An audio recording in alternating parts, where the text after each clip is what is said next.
good afternoon, Joe here, back at woollycottage.com, the studio. As usual, it's the only place you find me these days. It is part 6 spinning videos, back to basic, and this week is 3-ply, the traditional way. Okay, sure it's part 6. Soon know when I write it up later on my YouTube channel. Okay, so at the moment I have got as far as this. I've spun off a bat, split into two to 50 grams on each. So I've got these bit of textures in there. The bat was a gradient bat, so I have actually spun it in a gradient. So I've got like a maroon colour going through into a dusky purpley sort of colour. So those both were spun off, and as usual Joe still can't find the third bobbin. Well, I've got 3 bobbins here, but I'm definitely sure I've got more than that.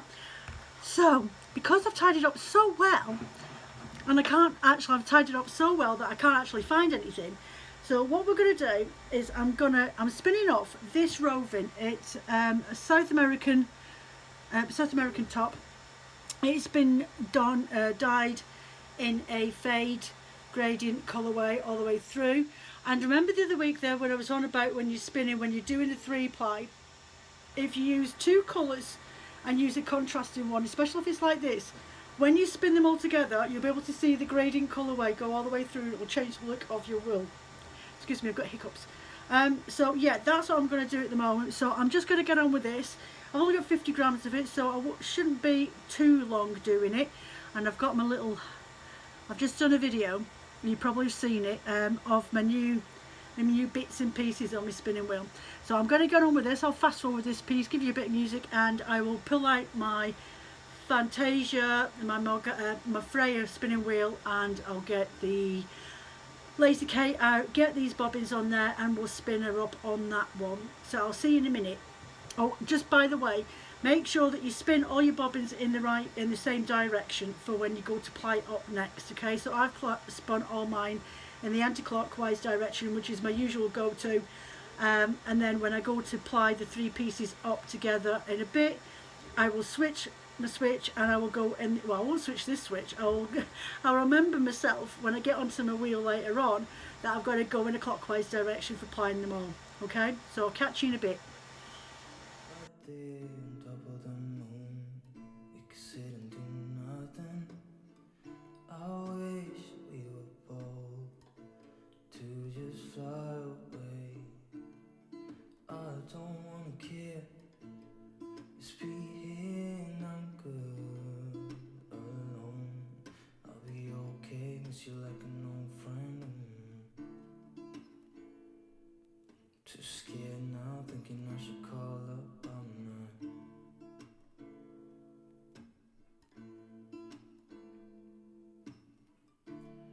I think it's hard how we always wait another day, how we watch things that kids walk away.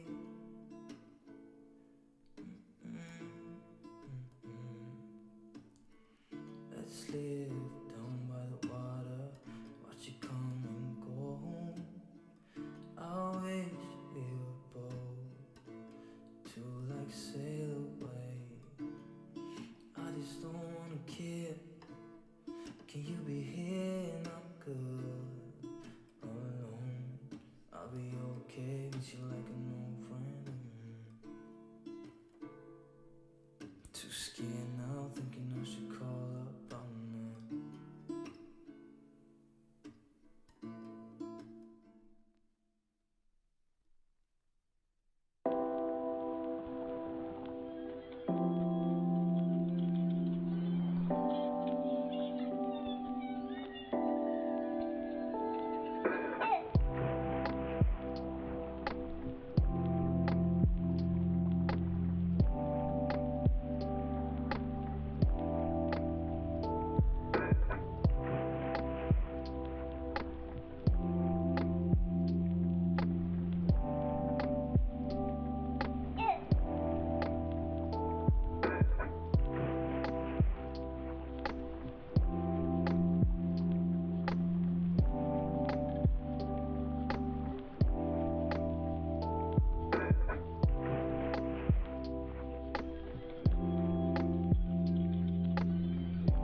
3 grams left of fibre here in my hand. So I'm just finishing this off. I am adding just a little bit of extra twist than what I would normally do for doing this 3-ply, just so I can end up with hopefully a firmer yarn.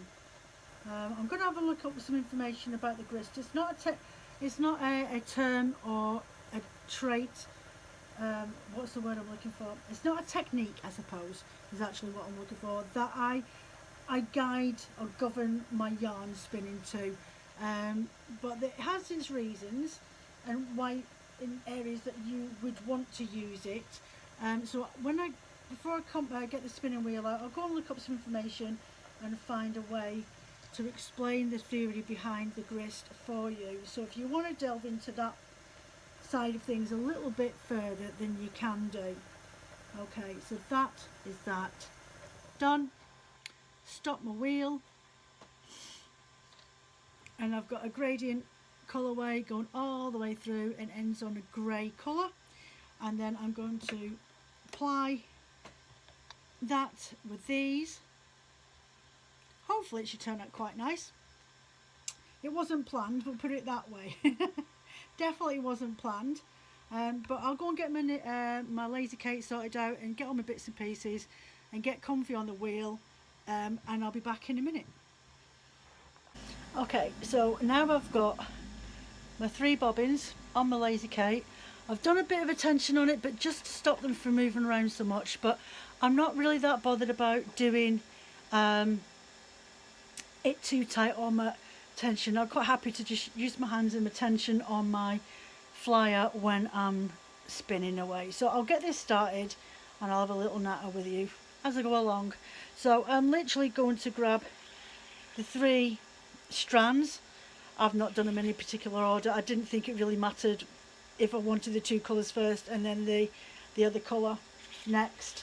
I'm going to put them onto my flyer, and as we know, I need to remember, let me just put my cushion back a bit. I need to remember to spin in the clockwise direction because that's the opposite from what I did. And I'm going to put this on the floor just at the side of my feet, so it should be easy. And there you go, 1, 2, 3 strands. Get my feet on there and just going to start it off like that.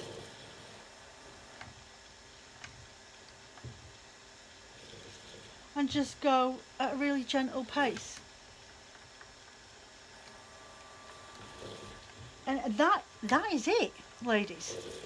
You can put your fingers in between there if you want to, if you feel there's a need for it.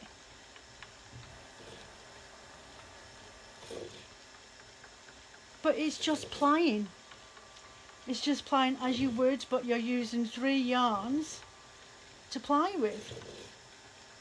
And you're going to end up with a thicker yarn. And what I find as well is if you've got sections which are thinner and sections that are thicker, then they generally seem to even themselves out a little bit as well. Just give it a little extra twist in there. But yeah, so I've got 50 grams in each of them. I would say there's about 200 yards in total as these thin yarns.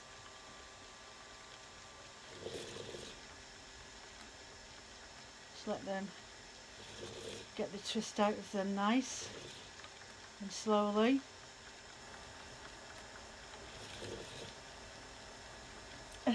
That's it. Honestly, there's nothing special about it. It's very simple. It's just altered down whether you've got 4 bobbins available. In the grand old scheme of things, it's just as easy as plying 2 yarns together. There's nothing over complicated about it. I suppose this way is quicker than the cheats version that I did last week, but then that's the cheats version for somebody that doesn't have more than 3 bobbins available, or even the 2 bobbins is all that you've got.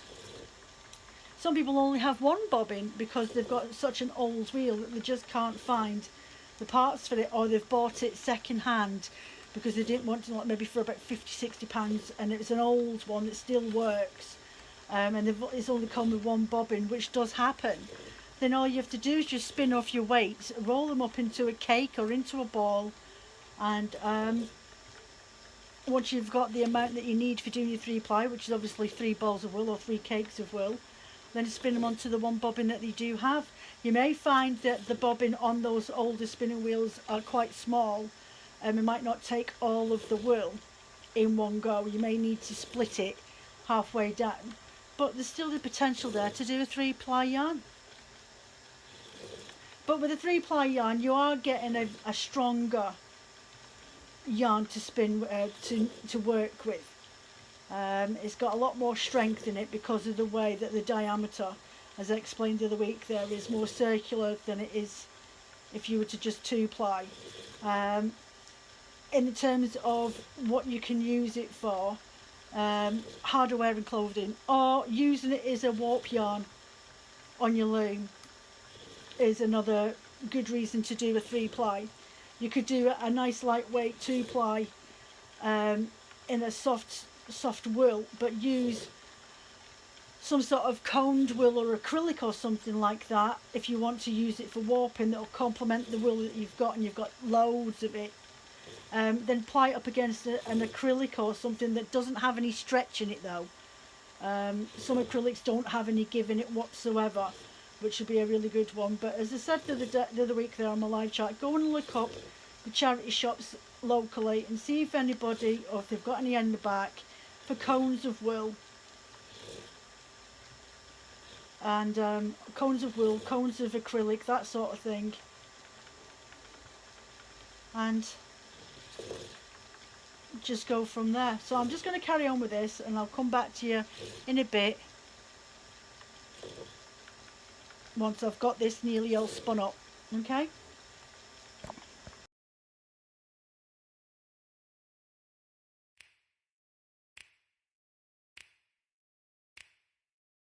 You know just what you do to me. Play my emotions like a pair of puppet strings. Did it ever occur to you my heart's more than a toy? Please go easy on me, babe. Send message after message, forward my calls. Next day you hit me back like nothing happened at all. What about all the things you used to say to me? This ain't the way it's supposed to be.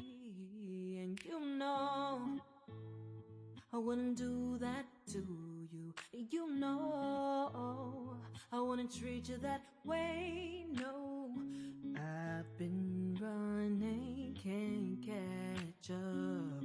Oh love, what I won't do.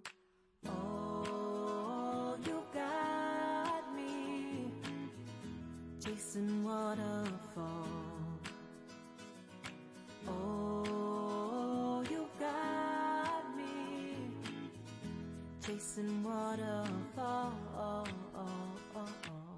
All of the times I've been there, times I came through, I'd meet you anywhere if it brought me closer to you.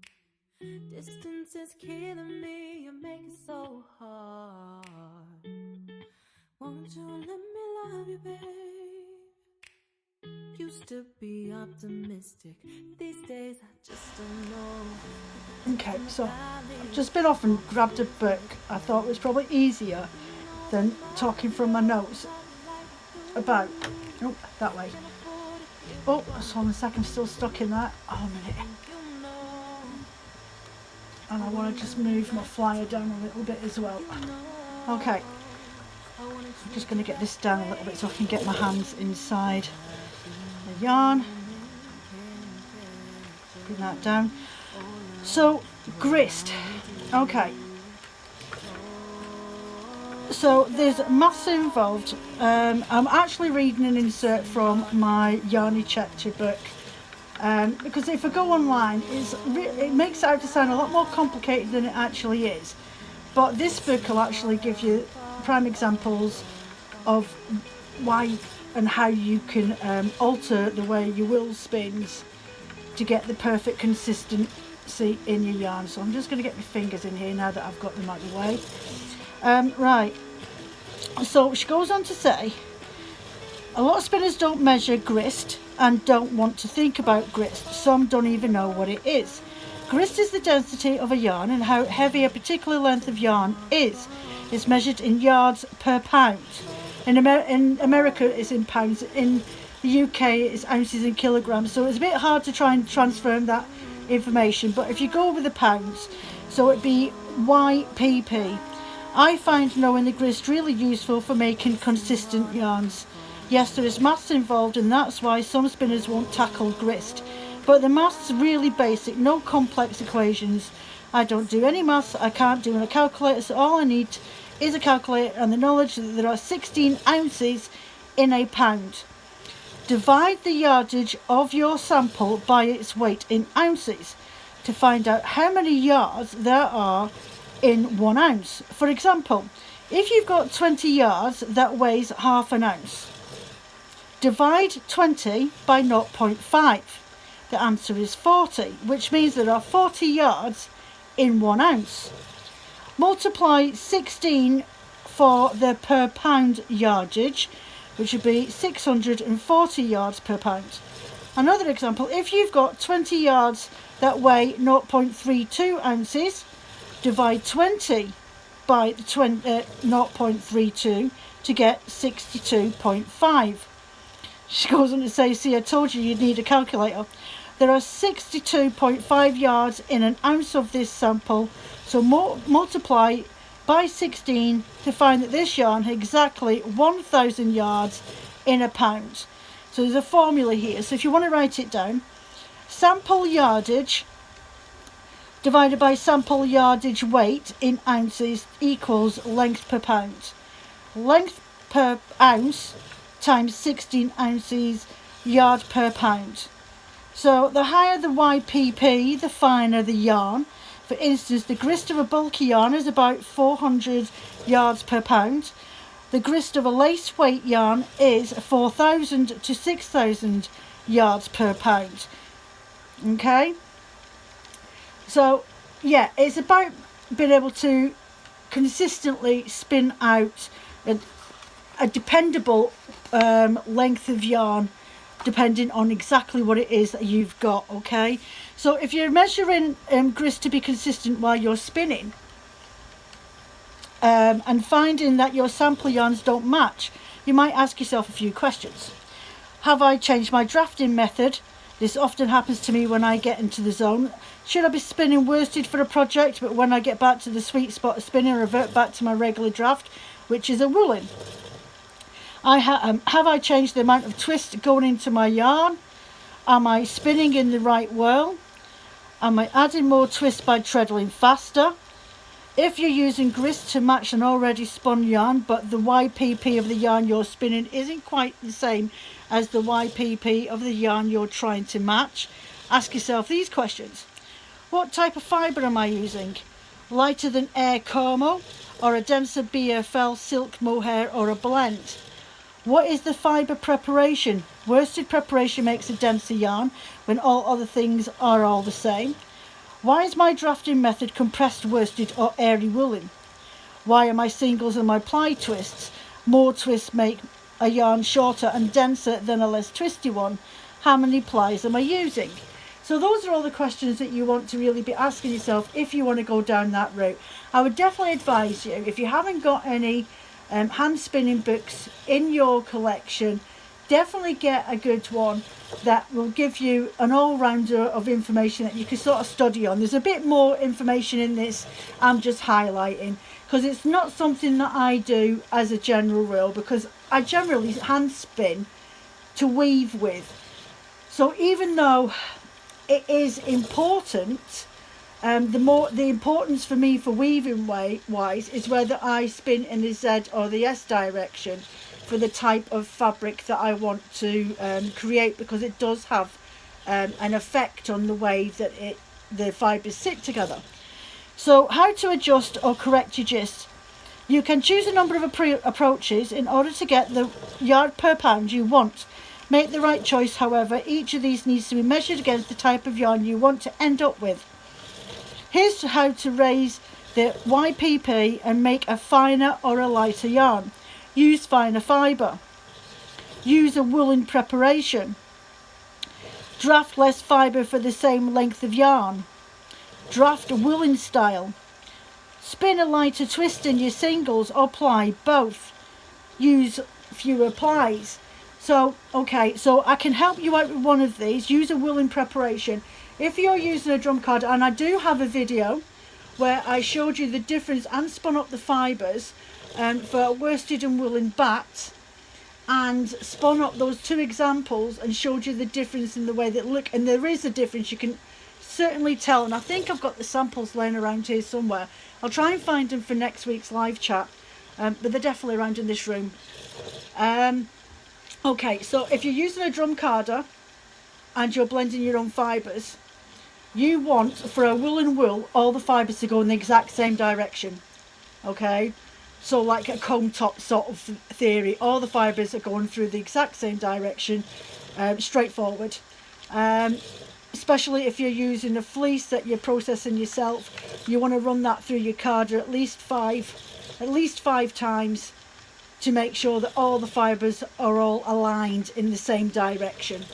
If you're wanting to spin up a worsted wool and you're using a drum carder to prep your fibres, you don't have to worry about it. You can put your fibres in willy-nilly, crisscross, doesn't really matter. And for example, if you're using a fleece that you prepped yourself, just put it through your drum carder 3 times, I would say. 5 to 6 times to get perfect alignment for a woolen fibre spin. If you're spinning want to spin up your fleeces and you're blending on your drum carder and you want a worsted weight style yarn, I would only run it through the drum carder 3 times, because the fibres haven't completely aligned, and it will help you create that more airy effect.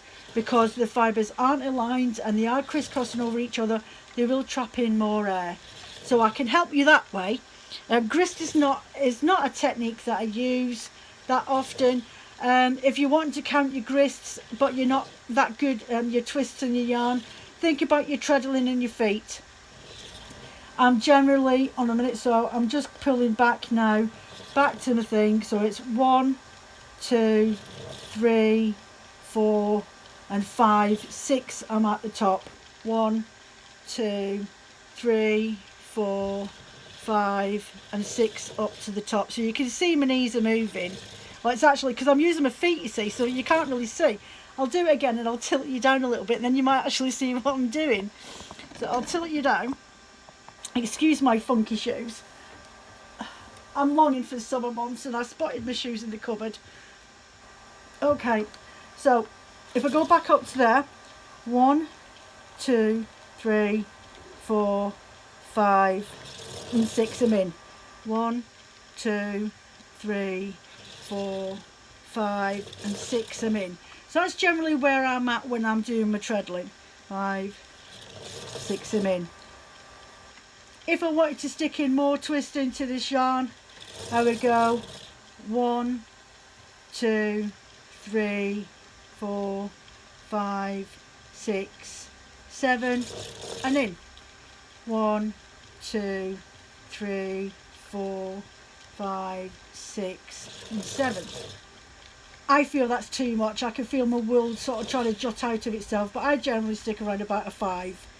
I've got a decent tension. That helps on your flyer as well when you're spinning. If you've got your tension pulled quite tautly, like your Scotch tension or your Irish tension, then that actually helps affect the drag in through the orifice on your wheel. If you have it too loose, you will feel like you're throwing your yarn at your bobbin, and there's really no need to do that. You can find your sweet spot on your tension on the side of your spinning wheel and do it. Just have a fiddle around with it. This is what I was on about a couple of weeks back when we were getting you started on the spinning wheel, by using just a standard yarn for you to mess around with, so you should get the feel for that the tension that you quite like it to pull at you as you're going into the orifice.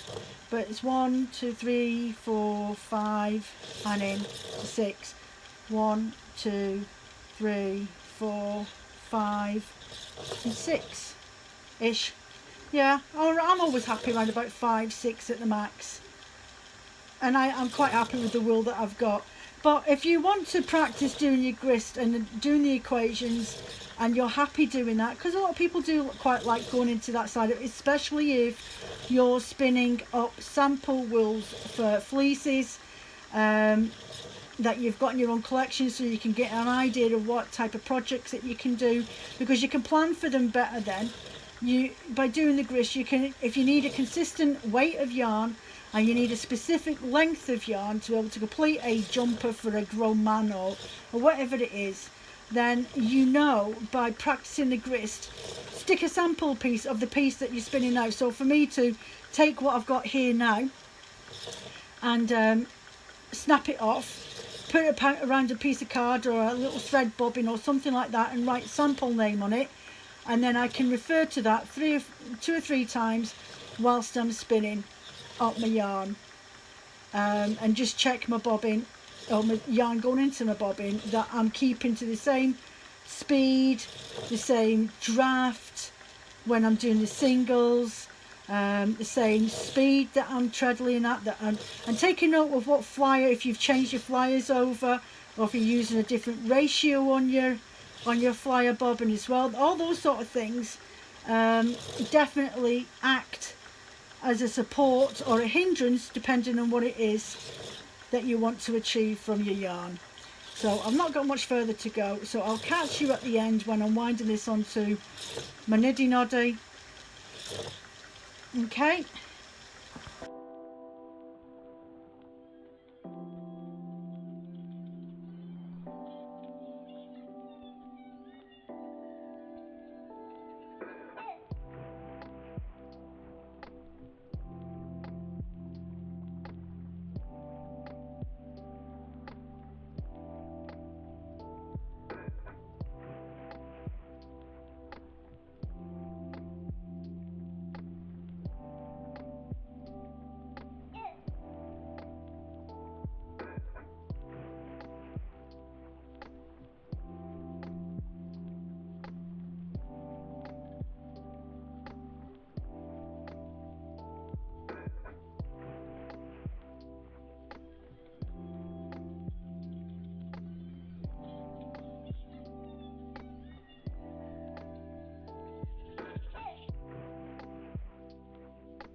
So there we go, one finished ply, and you can see the colour transitions all the way through from me using the actual South American top that I used earlier on, which is actually a South American top is supposed to be a mixed breed. There's a lot of energy in this, so it still needs to be set. You can see it curling up. But yeah, but that'll be another video. I will be showing you at some point soon how to set your yarns if you've never done it before, or if you find the videos later on down the line and you're new to spinning, then it'll come in handy. And I'll show you how I set my yarns in 2 different ways, either by actually washing and drying or by steam setting, whether it be plied yarns or single yarns. There are 2 different techniques. Well, one technique for single yarn that you really should just stick to. It's definitely the best go-to. It does involve washing, but there's a method to the madness as to how you wash it and why. So yeah, I will go through that at some point. I'm sure I've got a video somewhere of me showing how I do my singles in the washing method, but I can't remember. It's been a while since I did those. So there we go, one very pretty gradient 3-ply yarn. I will have to at some point see how many wraps per inch I get on that, and the actual density. I would say it's looking at a worsted to DK weight ish. I wouldn't measure it by anything, because I'm not going to be using it for a knitting project or anything like that. I'm going to use it as a weaving project for all the other bits of yarn that we've been accumulating while I do this series. But yeah, so it's, there we go, all done, thankfully. To be fair, it was a video that didn't need to be this long, because there's really no explanation as to how to actually spin. You just want to get yourself 4 bobbins, fill up 3 bobbins with the yarn that you want to ply together into a 3-ply yarn. Use your 4th bobbin to put all the yarns onto that you're plying at the same time. Just make sure that you've got your fingers sat in between. You saw what I was doing when the yarn was going through. I had my fingers curled in between the yarns in my hands. I had one on my outside, one on there, and then one on there, and it just helps separate them and gives them a bit of tension, because sometimes when you, as you know, when you're spinning singles, you get a little bit of energy twist in there, so you have to sort of just pull that out a little bit, and by guiding them with your fingers really does help do that. But that's it. So next week, I did say in my video live chat last week about grabbing yourself for next week's, instead of wasting your lovely wools and your singles that you've got at home, go and have a look around a charity shop, or use some balls of wool that you might have lying around, as in £2.99 jobbies or pound ones at the pound shop or B&M bargains, any charity shops or anything like that. I will be using these. I've got them lying all over the house. I don't use them per se, but when it comes to practicing or doing for art yarns, I use them for that. But I've got these cones of wool, I've got cones of acrylic. I will be doing chain plying next week, or what a lot of people know it as is Navajo plying, which is all about muscle memory and just taking your time to start with, and before you know it, you'll be off like a whippet. Really easy, nice technique. It's just about getting the movement and the motion in the right way. That's all it's to do with. So that's what, not next week, that'll be the next actual video. Next week's live chat on Wednesday about 12:30. If it's going to be any later, check out my Instagram account. I'll put an update in the morning, on the Wednesday morning, or what time that I think I could be there, in case anything arises. It's the best place to find me when I'm not on YouTube. Next week I'll be chatting. Haven't got an idea what I'm doing yet next week, next Wednesday. If you want to put any suggestions below what you'd like me to talk about, maybe just go over material that I've spoken about over the last 7 episodes of Back to Basics, then I'm quite happy to do that and just go over some things that you might not have got the gist of. But generally the ladies that come onto my live chat know what they're doing, so don't really need any boosting. But if you've got anything you'd like me to go over, even if you can't make it to the actual live, I can give you a shout out and say that, right, this is specifically for you. I'm quite happy to do that, and then you're obviously going to catch up when it goes into upload, which is generally on the Thursday morning. And I think that's about it. So thank you ever so much for joining me today. I hope you enjoyed this video. Don't forget to leave a like. Any comments below help the YouTube algorithm notice that I'm doing something right at YouTube, and people are actually responding to my videos. And subscribe and you'll get notifications. If you want to see me before next Wednesday, you can always catch me on Instagram on my Willie Cottage account over there. I always do a live chat on a Saturday about lunchtime. It's called the Coffee Break Live Chat, and then it's whatever I'm up to generally, and it's a good old whinge. Sometimes it's just laughing at myself, to be fair, but there we go. So yeah, lovely bunch of ladies that I have that come and join me over that way. So take care of yourselves. Speak to you next week. Be good. If you can't be good, don't get caught. Bye.